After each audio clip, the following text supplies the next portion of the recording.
Theatrics करना तो विपक्ष के सांसदों से सीखना चाहिए।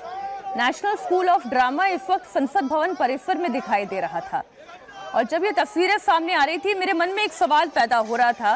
रागी जी, जितने पकड़े गए, जितनों पर आरोप लगे, जितनों पर कार्रवाई चल रही है और जिन पर कार्रवाई नहीं भी चल रही है लेकिन आरोप है नैतिकता के आधार पर, जिनका इस्तीफा भी ले लिया गया, कोई भगवाधारी नहीं है। लेकिन फिर भी भगवाधारी पर ये जो भगवा कपड़ा पहनकर ये क्यों बैठे पप्पू यादव?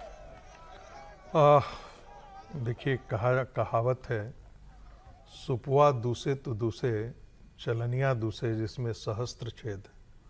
यानी उसका मूल ये कहें कि सूप दूसे तो दूसे, उसमें छोटा छोटा छेद है। चलनी भी अब शिकायत कर रहा है जिसके सहस्त्र माने हजारों छेद जिसमें होता है। तो प्रतीक तो बहुत अच्छा चुना है, क्योंकि पप्पू यादव के बारे में बिहार में यदि आप किसी से पूछेंगे तो उनके बारे में यही राय है कि ये एक्सटॉर्शनिस्ट आदमी है। बिजनेसमैन से वसूली करना, हॉस्पिटल से वसूली प्रतीक करना। गलत है, आदमी सही उठाया है। मैंने कहा ना कि बहुत अच्छा है, क्योंकि वो जेब में डाल रहे हैं ना, तो यही काम करते रहे हैं।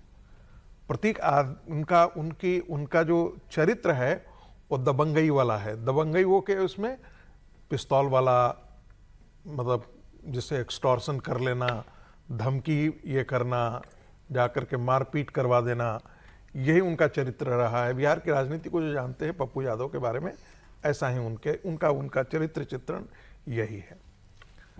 अब रही बात, बिल्कुल आपने सही कहा, इसमें कोई भी संत सम्मिलित नहीं है जो गेरुआ वस्त्र धारण करता हो। लेकिन बदनाम किसको किया जा रहा है? संत को बदनाम किया है। राहुल गांधी को ये इतना भी तमीज नहीं है कि जहां दान पात्र रखा हुआ होता है वो भगवान के मंदिर के बड़ा क्लोज रखा जाता है, वहां जूता चप्पल लोग पहन करके नहीं जाते हैं। तो थोड़ा प्रतीक का भी यदि प्रयोग कर रहे थे तो थोड़ा जूता उतार देते, लेकिन उनके संस्कार में नहीं है। उनके संस्कार में ही ये नहीं है। वो हिंदू धर्म के बारे में या हिंदू प्रतीकों के बारे में या रिचुअल्स के बारे में उनको कुछ पता नहीं है। तो स्वाभाविक है कि जो वो करते हैं वो कर रहे हैं। अब आते हैं बात चंदा चोरी की, तो इसमें कोई दो राय नहीं है कि बहुत बड़ा एक जघन्य पाप हुआ है और जो लोग वहां पर शामिल थे उनको पकड़ लिया गया है।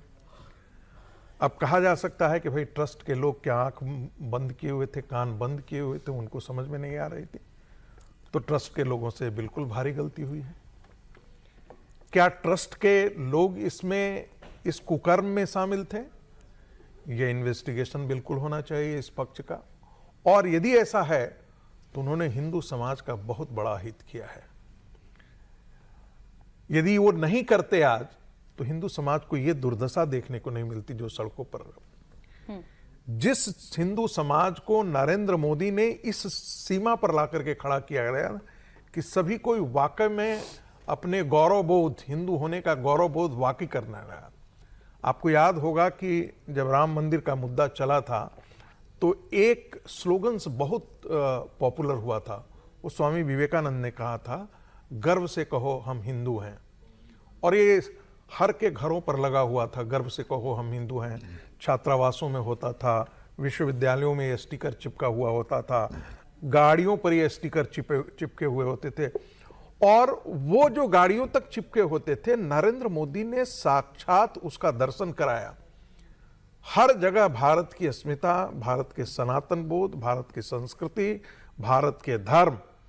मैं भारत का जब धर्म करता हूं तो उसमें इस्लाम और क्रिश्चियनिटी शामिल नहीं है, उसमें सिखिज्म शामिल है, बुद्धिज्म शामिल है, जिनको हम इंडिक रिलीजन कहते हैं। ये बाहर से आयातित रिलीजन है, पंथ है, ये कोई भारत के धर्म नहीं है। तो इसलिए उन सबके प्रति एक आत्मगौरव का बोध कराया और उसके प्रति हर आदमी ने गर्व महसूस किया। लेकिन राम मंदिर में चंदा चोरी ने सबके, जिसे कहते हैं ना, पूरी धवल कृति को अपयश में बदल दिया है। इसमें कोई दो राय नहीं सर, और ये बहुत बड़ा डेंट है और ये आस्था के ऊपर सबसे बड़ा वार है।